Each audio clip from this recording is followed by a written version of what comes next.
Hello everyone, welcome back to this session. आज के session में हम लोग स्टार्ट करने जा रहे हैं टाइम कॉम्प्लेक्सिटी। सो आज का लेक्चर हमारा है इंट्रोडक्शन टू टाइम कॉम्प्लेक्सिटी। अब टाइम कॉम्प्लेक्सिटी में हम सबसे पहले देखेंगे why we should learn time complexity. हम क्यों पढ़ रहे हैं इस टाइम कॉम्प्लेक्सिटी को। देन हम टाइम कॉम्प्लेक्सिटी पढ़ने में और मजा आएगा इस चीज को, जब हम लोग इसमें अपर बाउंड लोअर बाउंड ये क्या होता है ये सब जानने से पहले हम समझ लेते हैं कि टाइम कॉम्प्लेक्सिटी हम पढ़ क्यों रहे हैं। तो हम इसको एक एग्जांपल से समझते हैं कि अगर सपोज हमारे पास कोई एल्गोरिदम आ रहा है या फिर कोई प्रॉब्लम आ रहा है, तो उसको हमको बनाने के मल्टीपल अप्रोच होते हैं। जैसे कि सपोज अगर मुझे प्राइम नंबर निकालने का एक प्रॉब्लम है कि मुझे पता करना है ये प्राइम नंबर है या नहीं। ठीक है, ये एक प्रॉब्लम है हमारे पास। उसके मल्टीपल हमारे पास सॉल्यूशन हो सकते हैं। ठीक है, एन नंबर ऑफ सॉल्यूशन हमारे पास अवेलेबल है।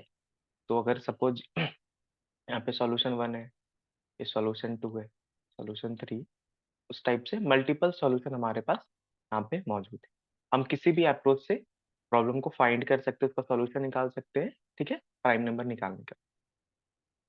अब इस सारे सॉल्यूशन में हम लोग एनालाइज करते हैं, हम लोग ऐसे डिजाइन करते हैं कौन सा सॉल्यूशन सबसे इफिशियंट है इन टर्म्स ऑफ फास्ट, की कौन सा सबसे फास्ट एग्जीक्यूट हो रहा है और कौन सा सबसे लेस टाइम टाइम तो सबसे फास्ट ले रहा है और कौन सा सबसे लेस स्पेस रिक्वायर्ड कर रहा है हमारा सॉल्यूशन।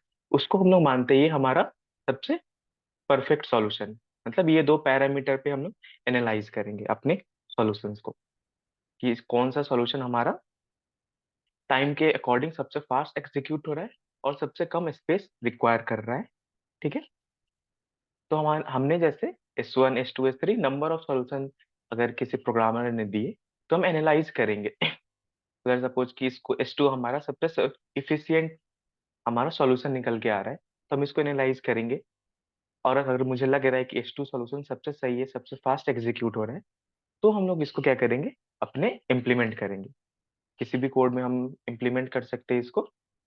जैसे कि हम जावा भी इस पूरे सीरीज में लेके चलेंगे।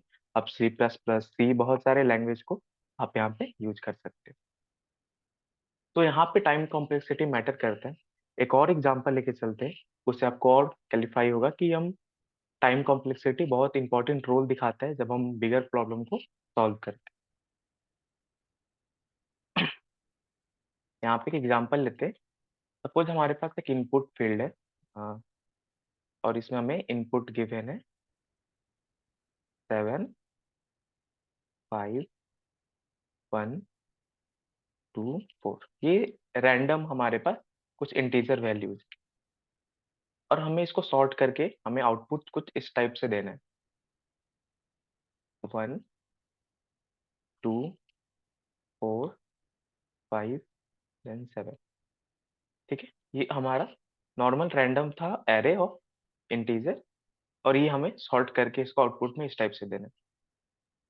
अब हमारे पास दो प्रोग्रामर है, दोनों ने इस प्रॉब्लम को सॉल्व करा। ठीक है, और दोनों के अलग अलग अप्रोच थे। ठीक है, यहाँ पे जो यहाँ पे प्रोग्रामर वन था, इसने अपना सॉल्यूशन बनाया, और इसका अप्रोच कुछ C1 डॉट यहाँ पे एन स्क्वायर में ये प्रॉब्लम सॉल्व कर रहा था। ठीक है, और ये प्रोग्रामर टू है हमारा, वो C.n log n में प्रोग्राम को सॉल्व कर रहा है, कुछ इस टाइप में सॉल्व कर रहा था हमारे प्रोग्राम को। ठीक है, ये अभी इसमें मत जाना कि ये C क्या है, ये n क्या है, ये हम लोग डिस्कस करेंगे। बस समझ लो इतना टाइम हमें लग रहा है इस प्रोग्राम को सॉल्व करने में। ठीक है, अब ये जो मेथड इस्तेमाल कर रहा है, इसको हम नाम दे देते हैं कि इंसर्शन सॉर्टिंग का इस्तेमाल कर रहा है। सॉर्टिंग टेक्निक है हमारा। जब हम सॉर्टिंग पढ़ेंगे तो देखेंगे। अभी समझ लो कि इंसर्शन सॉर्ट इस्तेमाल कर रहा है इसको प्रॉब्लम को सॉल्व करने के लिए, और ये जो इस्तेमाल कर रहा है ये मर्ज सॉर्ट इस्तेमाल कर रहा है। ये प्रोग्रामर इस्तेमाल कर रहा है मर्ज सॉर्ट। ठीक है, इसके पास कुछ कंप्यूटर है, मतलब इसके पास कंप्यूटर समझ लो वन है। ठीक है, और यहाँ पे ये इसके पास कंप्यूटर टू, ये कंप्यूटर टू। ठीक है, अब मैं ये दे रहा हूँ कि कंप्यूटर वन जो है उसके उसके जो पावर है वो 100, सॉरी 10 बिलियन ले लेते हैं हम लोग, 10 बिलियन इंस्ट्रक्शन पर सेकेंड वो एग्जीक्यूट करता है। इसका कंप्यूटर मतलब ये बहुत फास्ट कंप्यूटर है, और ये हर सेकेंड में 10 बिलियन जो इंस्ट्रक्शन है एग्जीक्यूट कर सकता है। और जो प्रोग्रामर टू है वो सपोज करो कि 10 मिलियन ही हमारा इंस्ट्रक्शन पर सेकेंड एग्जीक्यूट कर पाए।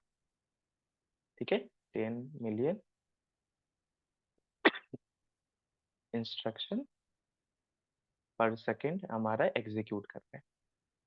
ठीक है, तो जो हमारा कंप्यूटर वन है वो सपोज 1000 टाइम फास्टर है किससे, कंप्यूटर टू से। ठीक है, अब इसने सॉर्टिंग लगाया और इसने भी सॉर्टिंग यहाँ पे लगाया, बट इसका जो टेक्निक है वो इंसर्शन टू सॉर्ट है और इसका कौन सा है, मर्ज सॉर्ट है। ठीक है, अब देखते हैं इसको। अगर 10 बिलियन है, 1 बिलियन में अप्रोक्स 10 टू द पावर 9 होता है, तो 10 मिलियन में हमारा हो जाएगा 10 टू द पावर कितना, 10। ठीक है, इंस्ट्रक्शन पर सेकेंड, और इसमें हमारा 6 होता है, तो 10 टू द पावर 7 इंस्ट्रक्शन पर सेकेंड ये एग्जीक्यूट कर रहा है। ठीक है, कुछ इस टाइप से वो एग्जीक्यूशन कर रहे हैं।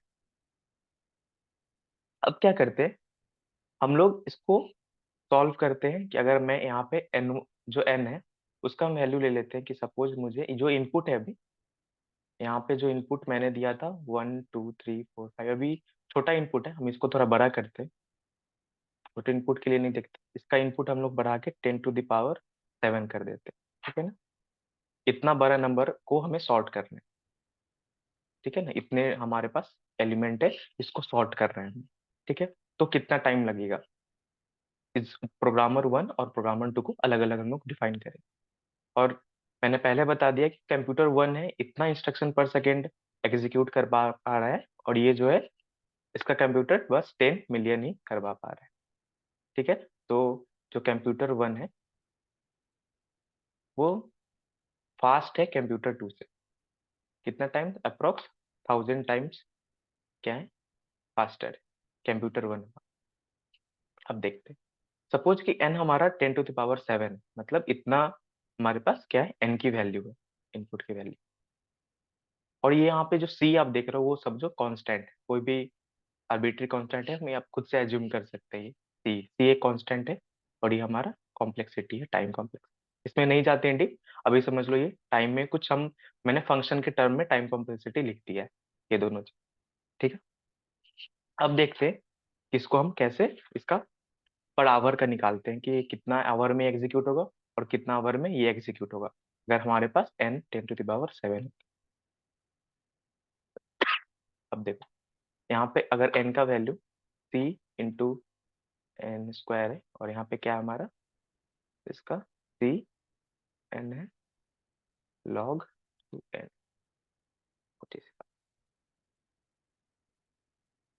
अगर एन 10 टू द पावर 7 है, तो अगर मैं सी का वैल्यू कुछ भी ले सकता हूँ, अभी सी का वैल्यू मैं 2 ले रहा हूँ, और इस सी का वैल्यू मैं 50 ले रहा हूँ। ठीक है, अगर मैं 2 ले रहा हूँ तो क्या हो जाएगा, 2 इंटू 10 टू द पावर 7 है, तो ये हो जाएगा 40। ठीक है ना, इतना। उसके बाद ये कितना इंस्ट्रक्शन पर सेकेंड दे रहा है, आप यहाँ पे 10 टू द पावर 10 इंस्ट्रक्शन दे रहा है। हमारा अगर इंस्ट्रक्शन यहाँ पे पर सेकेंड है तो ऊपर में जाएगा तो ये सेकेंड में चेंज हो जाएगा। ठीक है, यहाँ पे इतना सेकेंड एग्जीक्यूशन हो रहा है। अगर मैं इसको कट करूँ, 10 से ये 14 चला जाएगा, यहाँ पे 4 बच जाएगा, तो अप्रोक्स हमारा कितना मिल रहा है, 20,000 सेकेंड लग रहा है इसको एग्जीक्यूट करने में। अगर मैं इसे मिनट में चेंज करूँ तो अप्रोक्स 5.5 आवर्स लग जाएंगे इसको सॉर्ट करने में। इतना टाइम कंज्यूम करेगा अगर इतना बिग नंबर को इसको सॉर्ट करना है। ठीक है ना, इतना टाइम इसको लग जाए। अब प्रोग्रामर टू पे आते हैं। प्रोग्रामर टू क्या है, इसके पास इस टाइम में ये इस कॉम्प्लेक्सिटी में इसको सॉल्व कर पा रहा था। अब इसमें अगर मैं एन की वैल्यू डालूं, एन कितना है हमारा, सी की वैल्यू तो 50 में एज्यूम कर रहा हूँ, और एन की वैल्यू 10 टू द पावर यहाँ पे 7 ले रहा हूँ। ठीक है, और लॉग टू, फिर हमारा ये है 10⁻⁷, ठीक है। और इसका इंस्ट्रक्शन भी है 10⁻⁷, ठीक है ना। अब मैं इसको सॉल्व करूँ, अप्रॉक्स मैंने कैलकुलेट कर रखा है, तो आपको 100 अप्रॉक्स 63 सेकेंड के आसपास आपका आंसर आएगा। मे बी वेरी कर सकता है, बट अप्रॉक्स इतना ही सेकेंड्स का आपका आंसर आएगा, ठीक है। और ये होता है अप्रॉक्स 20 मिनट्स। इतने कम टाइम में एग्जीक्यूट कर पाएगा ये। तो देखो यहाँ पे प्रोग्राम जो 2 है वो 20 मिनट्स में सॉल्व कर पा रहा है प्रॉब्लम को। और सेम टेक्निक, सेम जो मतलब यही सेम क्वेश्चन है, अगर कोई दूसरा टेक्निक से सॉल्व कर पा रहा है तो ये कितना ले रहा है, 5.5 आवर्स लग रहे हैं। जबकि computer 1 is more faster, 1000 time faster than computer 2, तो भी इसको इतना ज्यादा मिनट्स लग रहा है। अगर मैं ये कांस्टेंट की वैल्यू भी हटा दूं, यहाँ पे मैंने 50 लिया है, 2 लिया है, अगर इसको मैं 1 भी ले लूं और इसको भी 1 ले लूं, या फिर दोनों को 2 ले लूं, फिर भी हमारा जो टाइम है इसका बहुत कम आएगा इन इसके कंपैरिजन में, ठीक है ना। तो यहाँ पे टाइम हम कॉम्प्लेक्सिटी रोल प्ले करता है हमारा, कि हम अपने प्रोग्राम को जितना कम टाइम में एग्जीक्यूट कर पाए और जितना कम स्पेस ले पाए, उतना हमारा प्रोग्राम का जो सॉल्यूशन है वो इफेक्टिव होता है, ठीक है। होप आपको इस एग्जांपल से समझ में आया होगा।